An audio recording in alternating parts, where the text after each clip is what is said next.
happy birthday from Dick's Auto Group. All right, Anya is 3 down in Salem. Happy birthday to you. Does that say no more rain? I just got the NO. No more rain on the shirt, maybe. Here's Bo. Bo is 8. Happy birthday. Let's see here. Daniel, happy birthday. 11 in Woodburn. Happy birthday to you. Heather's 18. That's a big birthday, isn't it? 18. Sure it is. That's when you're confident you know more than your parents do. Absolutely.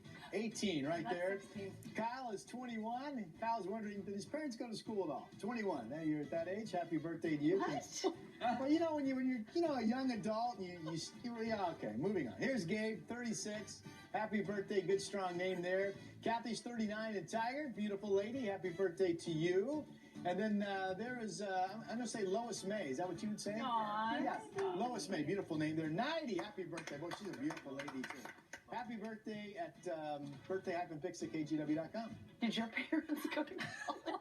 I was a brat. I remember when I was like 20, 21, I was so confident I knew all this stuff. My parents were so kind to me because I really shouldn't have been. Oh. Looking back. Yeah, well, I hope you let them know that every single day. Yeah. Thank you. Chris,